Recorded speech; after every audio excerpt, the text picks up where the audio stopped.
오래전에 하버드 대학교의 총장을 지냈던 한 분이 현대인이 찾는 것이라는 메시지를 전하면서 현대인들이 오늘 찾고 있는 것이 네 가지가 있다라고 했습니다. 그 첫째는 흔들 수 있는 깃발이고, 둘째는 부를 수 있는 노래이며, 셋째는 목숨을 걸 수 있는 신조, 그리고 넷째는 따를 수 있는 지도자라고 하는 유명한 이야기를 했습니다. 그분은 우리에게 흔들 수 있는 깃발, 다시 말해서 바라볼 수 있는 목표가 없다는 것과 정말 마음을 다해서 부를 수 있는 영혼의 노래가 없다는 것, 목숨을 걸고 신뢰하면서 따를 수 있는 신조가 없다는 것, 그리고 믿고 따를 수 있는 지도자가 없다는 것을 현대의 비극이라고 진단했던 것입니다. 사랑하는 여러분, 우리는 왜 현대사회에서 참된 지도자를 찾을 수가 없습니까?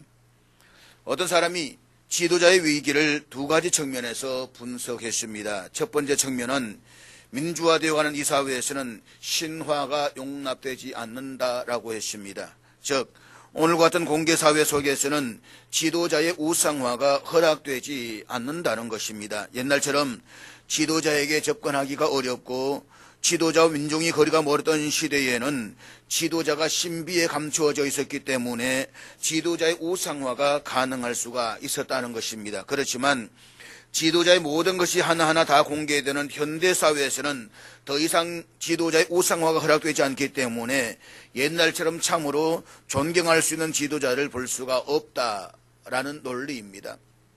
두 번째 측면은 지나간 시대처럼 존경받는 지도자가 되기 위하여서 분골쇄신하며 인격을 연마하는 사람들이 사라지고 있다는 것입니다. 즉, 오늘날의 지도자들 중에서는 아주 훌륭한 기술을 가지고 있는 기능인은 많지만 인격을 갖춘 자는 거의 없다라고 개탄을 했습니다. 현대인들의 지도자들의 위기는 그들이 타고난 기능만 갖추었을 뿐 신뢰와 존경을 받을 만한 인격을 갖추지 못한 사실이라고 지적을 했습니다. 그렇다라고 해서 지도자에게 기능이 없어도 된다라는 이야기는 아닐 것입니다. 여전히 지도자로서의 훌륭한 기능은 요청이 됩니다. 그럼에 불구하고 더 중요한 지도자로서의 인격을 상실하고 있다고 하는 것은 오늘 우리 시대의 비극이 아닐 수가 없습니다. 사회가 변천해 가고 있습니다. 그럼에 불구하고 공동생활을 영위하는 인간은 끊임없이 강력한 지도자들을 요청하게 될 것입니다. 그러나 역설적으로 사회의 분위기는 지도자를 거부하고 있습니다.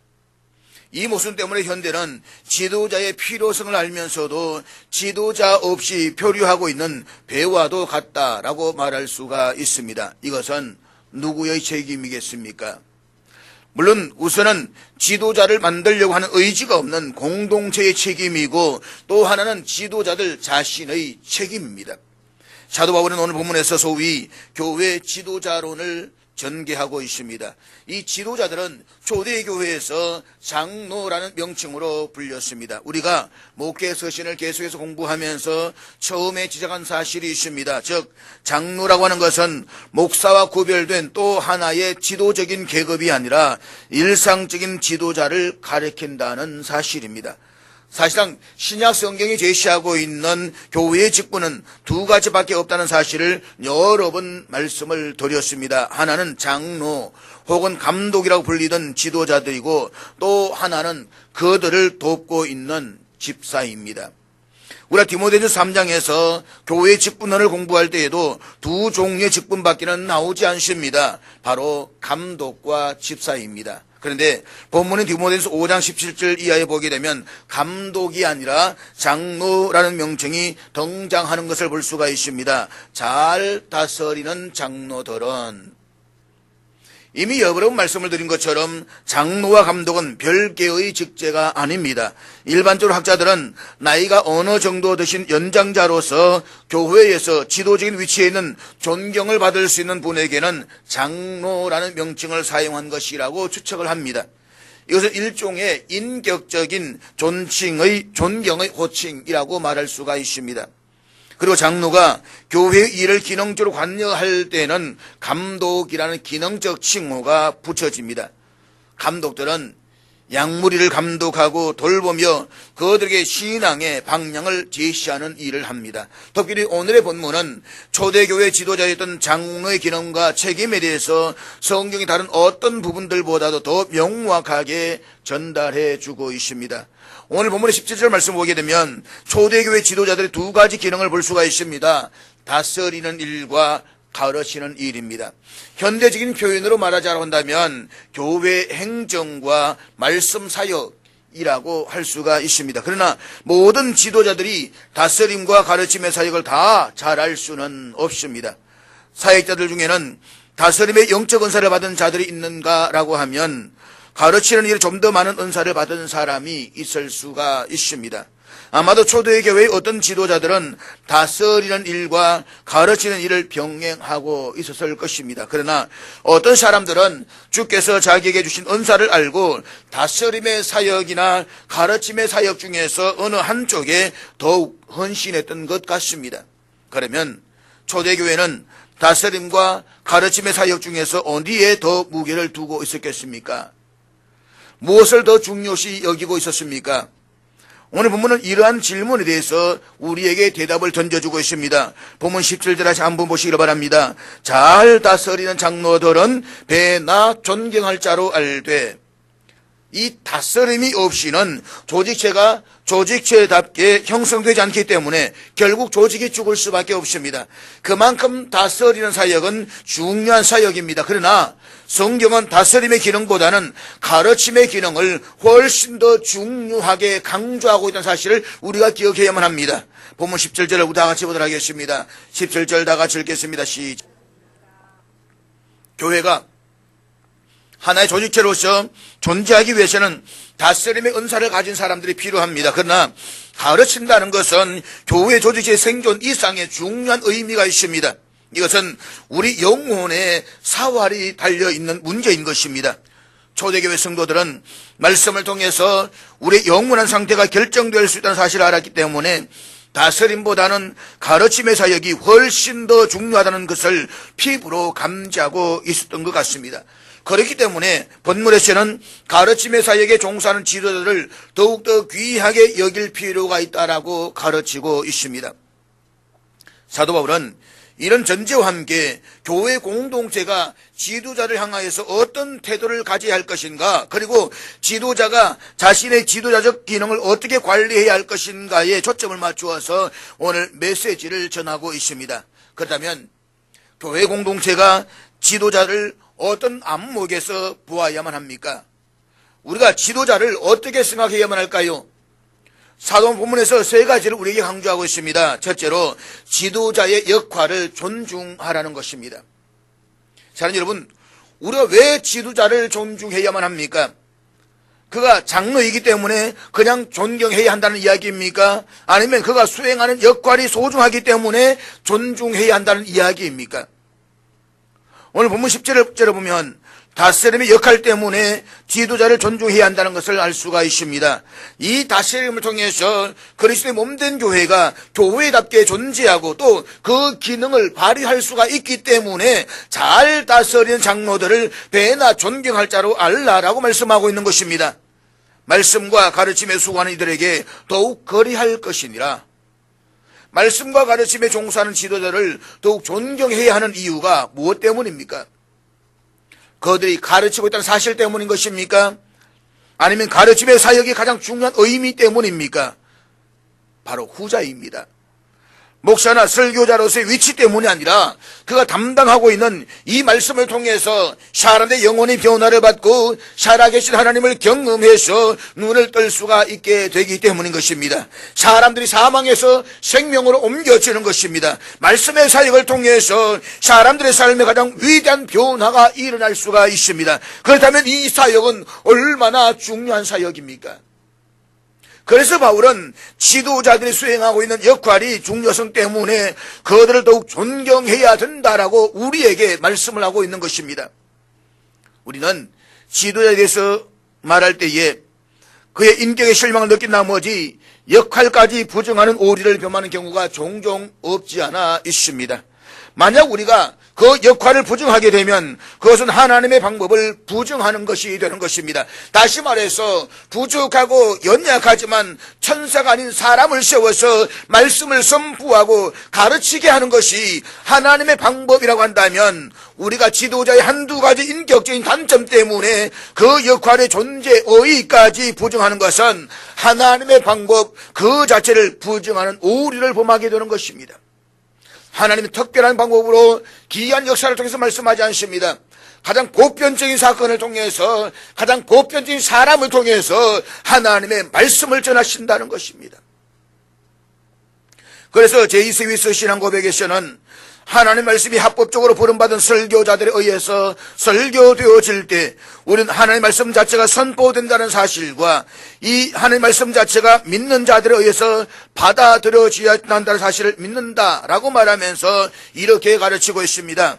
설교된 하나님의 말씀 자체는 그것을 설교한 사람들의 관계없이 하나님의 말씀이다. 즉 설교자가 악한 사람이요 죄인이라고 해도 하나님의 말씀은 항상 참되고 선하다.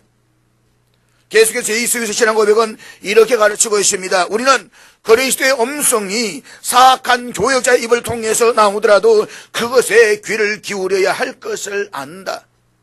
그렇습니다. 만약에 설교자의 행위를 보고 설교자의 권위를 평가한다라고 한다면 결국 설교자가 우상화되는 위험에 빠져버리고 말 것입니다. 만약에 그렇게 된다라고 한다면 작은 교회 목사의 설교는 전혀 하찮은 것이 될 것이고 큰 교회 빅메가 처치 교회를 담겨하고 있는 설교자는 굉장히 위대한 설교가 되고 말 것입니다. 그러면 하나님의 영광과 존귀의 말씀은 사라져버릴 것이고 인간이 존귀하게 된다라고 하는 것입니다. 그렇기 때문에 하나님의 말씀은 누가 전하든지 간에 교회가 합법적으로 세웠던 설교자라고 한다면 언제나 그 말씀은 선하시고 거룩하다는 사실을 설교자가 아니라 선포되어진 그 말씀을 들어야 된다라고 하는 것입니다. 우리는 본문 17절의 말씀을 통해서 하나님의 교회 안에서 허락하신 지도자들의 역할이 얼마나 중요한 의미를 가졌는가를 깊이 묵상해 보아야만 합니다.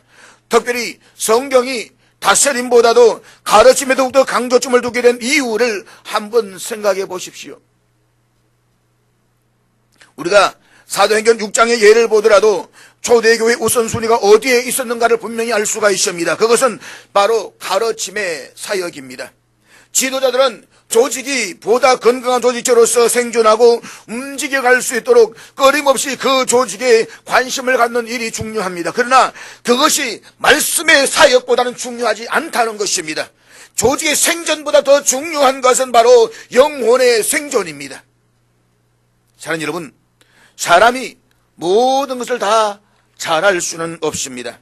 그렇기 때문에 말씀 사역과 다스림의 사역을 다 잘하기는 어렵습니다. 다스림의 사역에 더 많은 시간을 빼앗기다 보면 자연히 주님과 더불어서 교통하고 말씀을 준비하고 묵상하는 시간에 소홀히 할 수밖에 없습니다. 그러다 보면 교회라는 조직체는 잘 생존할 수 있을런지는 몰라도 영적으로는 고갈 상태에 빠지게 되는 것입니다. 이런 상태에서 초대교회는 다음과 같은 지혜로운 해결 방법을 발견했다는 것입니다. 그것은 우리가 맡겼습니다.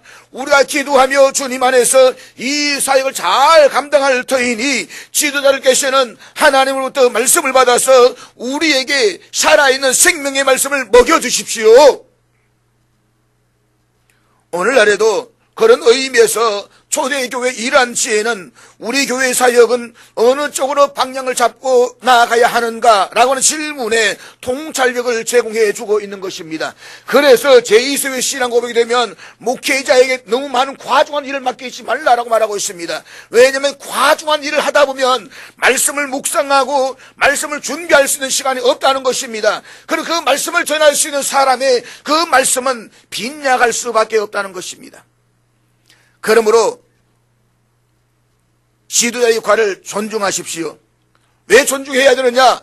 그것은 바로 여러분의 영혼을 위해서인 것입니다. 여러분의 말씀을 받고 그 말씀을 받아서 먹고 살아가기 위해서는 지도자의 역할을 존중하게 될 때에 말씀의 권위를 받을 수가 있다고 하는 것입니다.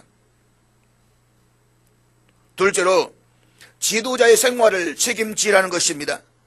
본문 18절의 말씀 우리 다 같이 읽도록 하겠습니다. 18절 다 같이 읽겠습니다. 시작. 이것은 구약 신명기에서 인용하고 있는 말씀입니다. 사도 바울은 종종 이것을 사역자의 생계 문제에 대한 타당한 근거로 인용하고 있습니다.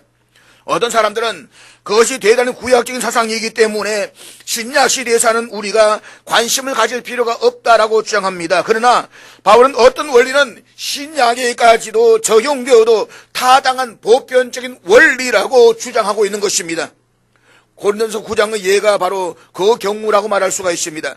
우리가 고린도전서 9장 13절 말씀 우리 다 같이 읽도록 하겠습니다. 여기에서 물론 제단이나 성전이라고 하는 것은 다분히 구약적인 개념입니다. 그러나 그 다음 절 한번 보시기를 바랍니다. 바울은 똑같은 원리가 신약 시대에도 계속 타당하게 적용되어야 할 것을 강조하고 있습니다. 고린도전서 9장 14절 말씀 우리 다 같이 읽겠습니다. 시작. 이와 같이 주께서도 복음 전한 자들이 복음으로 말미암아 살리라 명하셨느니라.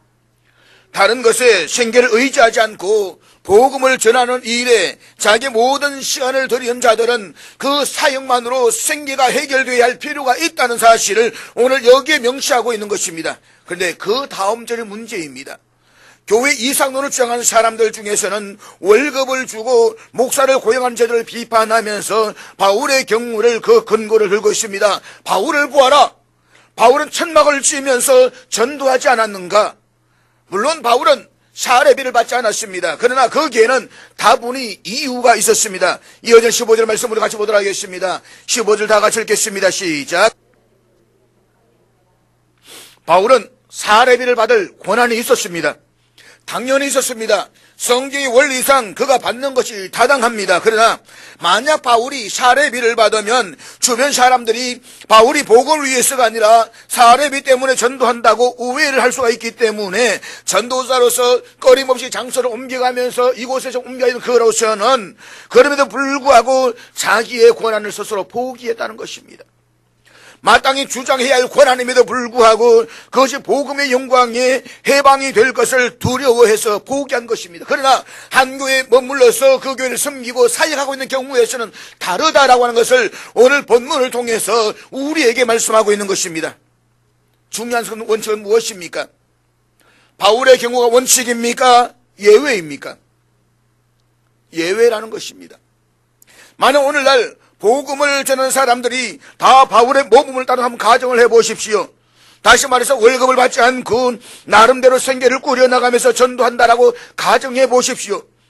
그것은 매우 이상적인 견해로 보일는지는 모르겠습니다. 그러나 사역에 전적으로 투자를 하지 않게 되면 사역 그 자체는 아무래도 약화될 수밖에 없습니다. 일주일 내내 돈 벌다가 다른 세상 속에 살다가 주일에 와서 말씀을 전한다를 한번 해보십시오. 그 말씀 메시지가 온전할 수 있겠습니까? 교회 사역 온전히 돌아갈 수 있겠습니까? 안 된다는 것입니다.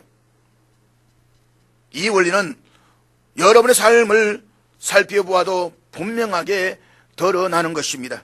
그래서 하나님께서는 모든 시대에 복음의 사역을 위해서 전적으로 시간을 들이는 사역자들을 세우시고 계시는 것입니다. 그리고 복음을 위해서 헌신한 사람들의 생활은 다른 수단 방법에 의해서가 아니라 복음으로 해결되는 것이 타당하다라고 바울은 강조하고 있는 것입니다. 그래서 목회자의 생활을 책임지라는 것입니다. 셋째로 지도자의 명예를 지켜주라는 것입니다. 본문 19절의 말씀을 같이 보도록 하겠습니다. 19절 다 같이 읽겠습니다. 시작.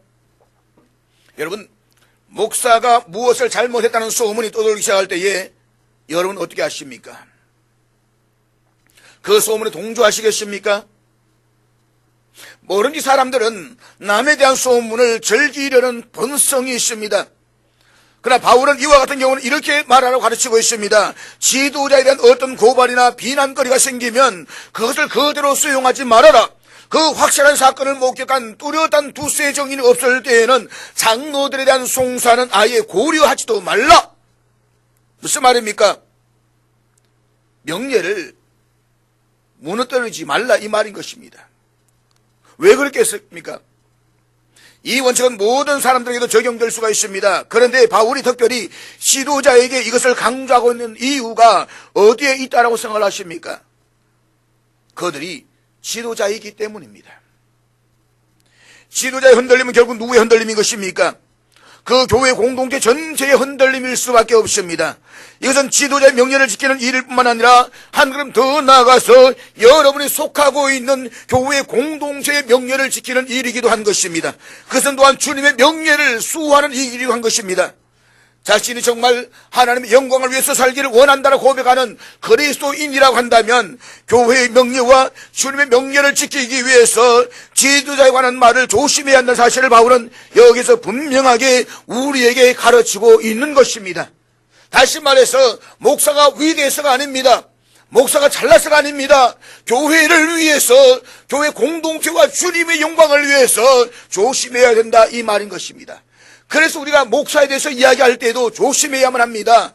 잘못된 소문이 들어왔을 때에도 그 소문이 확실하게 인정된다라고 할지라도 가려질 줄 아는 신앙이 우리에게 필요한 것입니다. 어떤 분이 말하기를 지도자가 범죄한 사실이 명백하게 드러날 때는 어떻게 해야 합니까? 라고 묻습니다. 분명한 정인이 있을 때에 어떻게 다루어야 하는지를 20절 말씀을 말씀하고 있는데 우리 20절 다 같이 읽도록 하겠습니다. 같이 읽습니다. 시작. 이것은 한국 교회에서 옛날부터 치리 혹은 권징으로 말해온 것입니다. 물론 여기에 구체적인 치리 방법이나 조항은 설명되어져 있지 않습니다. 그러나 분명한 사실은 지도자의 잘못이 분명한 사실일 때에 그것은 공적으로 다루어져야 한다는 것입니다. 모든 사람 앞에서 꾸짖어 라는 말은 사적인 교정으로 끝나지 않아야 된다는 것입니다. 왜냐하면 지도자는 공인이기 때문입니다.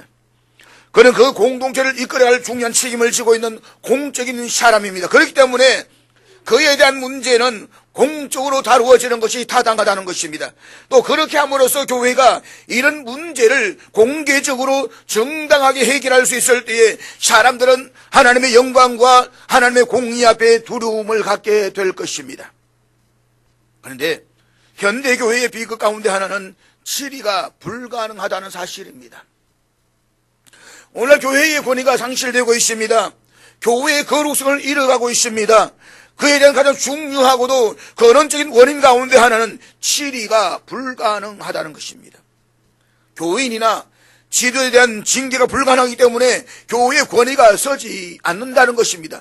교회의 권위가 세워지지 않으니까 교인들이 잘못되어져도 그것을 간섭하거나 그것을 지도할 수 있는 아무런 힘도 권한도 없다는 것입니다. 교인 중에 어떤 사람이 명백한 잘못을 저질러서 교회가 그분을 징계했다는 한번 가정을 해보십시다.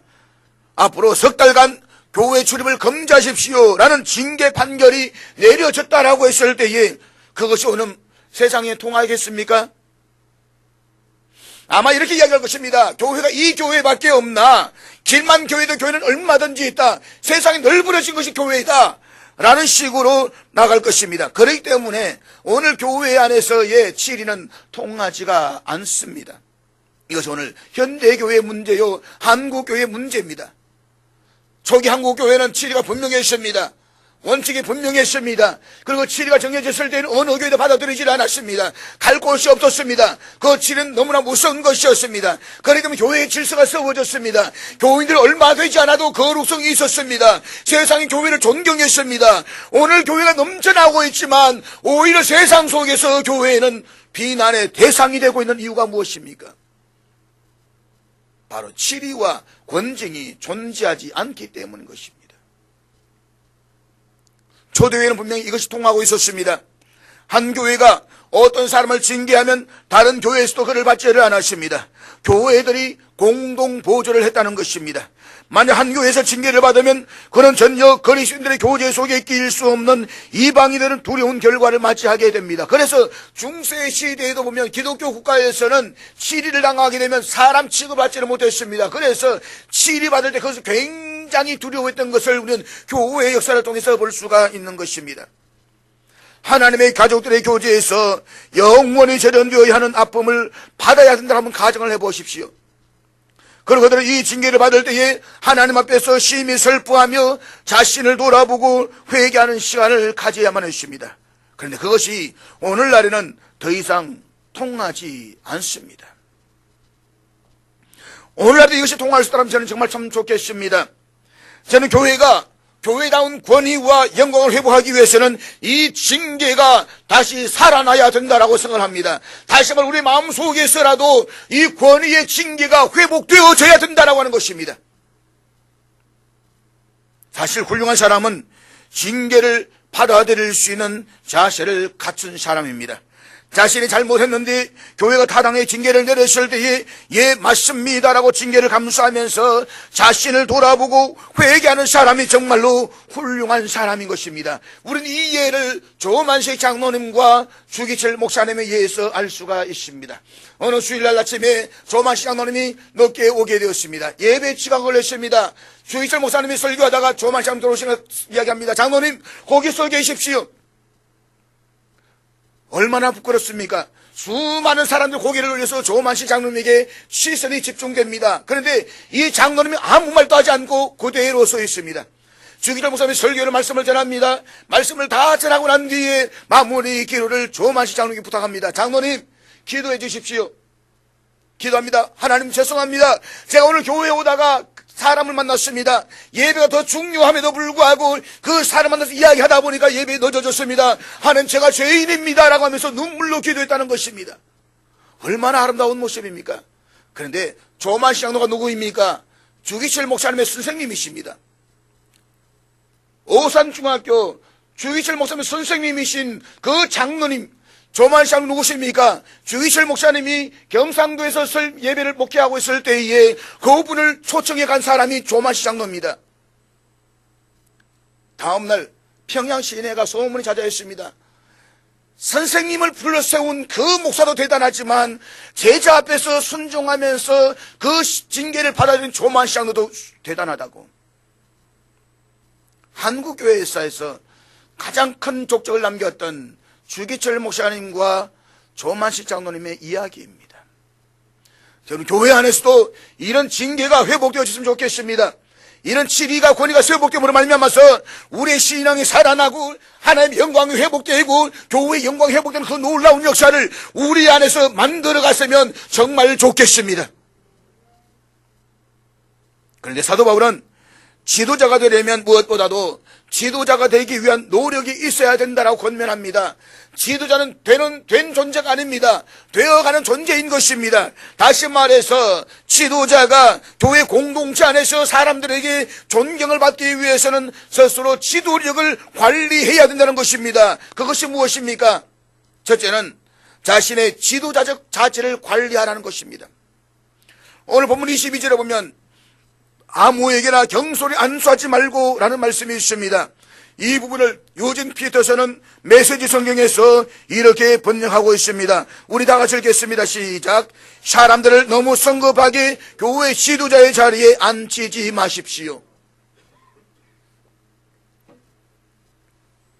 사람을 너무 성급하게 지도자 자리에 앉히게 되면 직분에 대한 거룩함을 잃어버리게 되고 그 사람이 교만해질 가능성이 많이 있습니다. 뿐만 아니라 교회 공동체는 교회 질서와 권위를 위해서도 지도자를 선택할 때는 참으로 신중을 기해야만 합니다.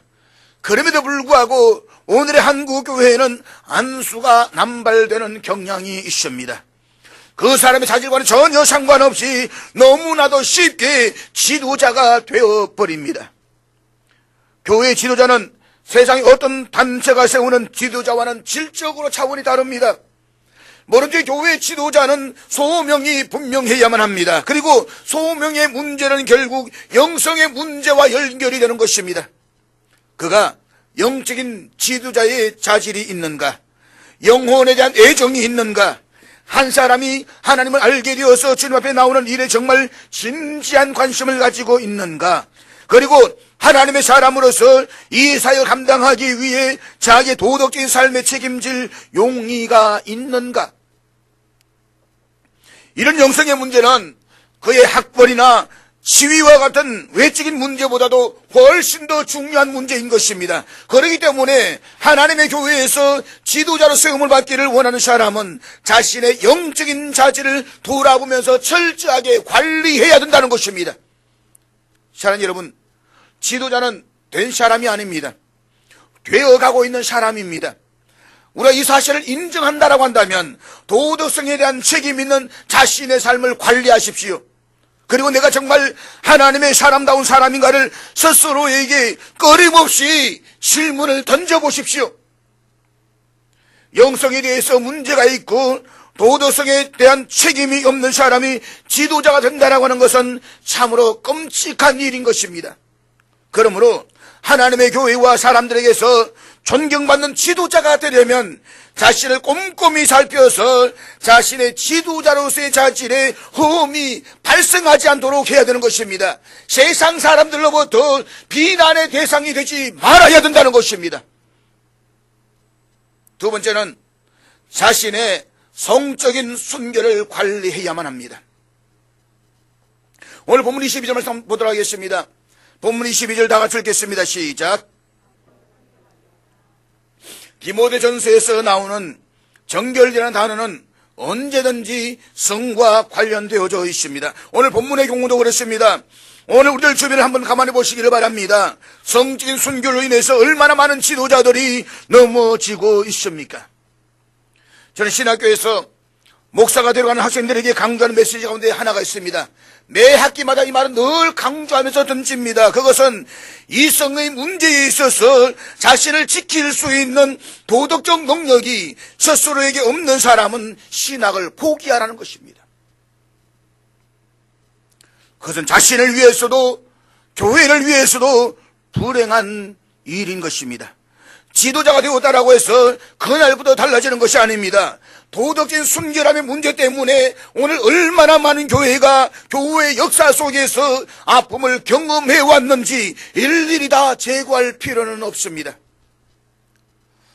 디모데전서 4장 12절에서도 이 정결의 문제가 강조되고 있습니다. 4장 12절 말씀 우리 다 같이 읽겠습니다.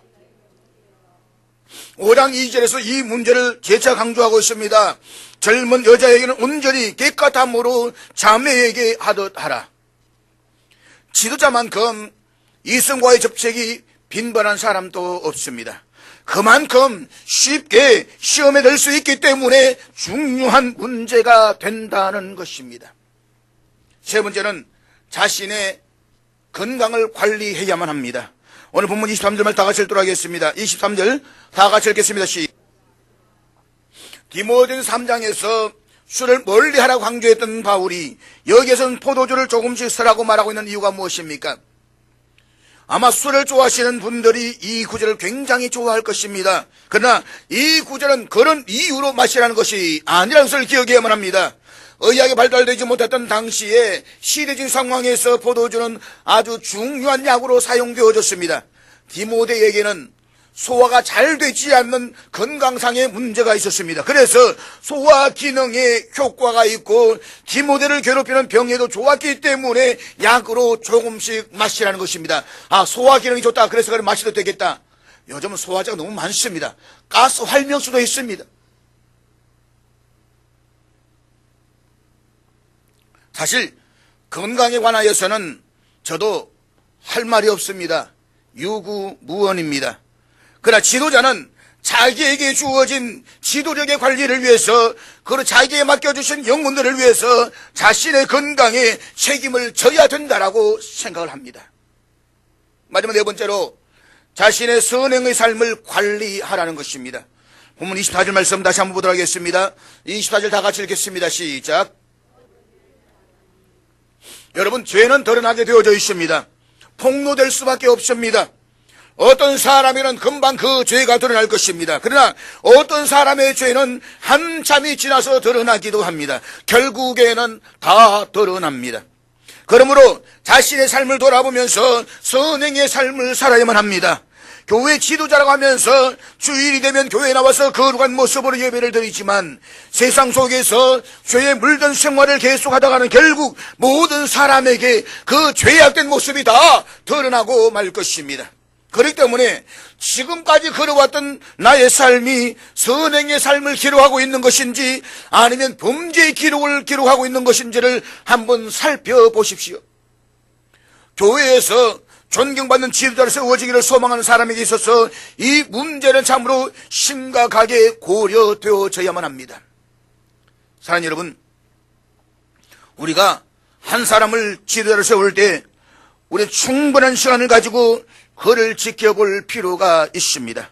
그리고 나중에 후회하지 않도록 신중을 기해서 주님 앞에서 한 사람을 세워야만 합니다. 왜냐하면 지도자의 실수와 범죄는 지도자 한 사람에서 끝나지 않기 때문입니다.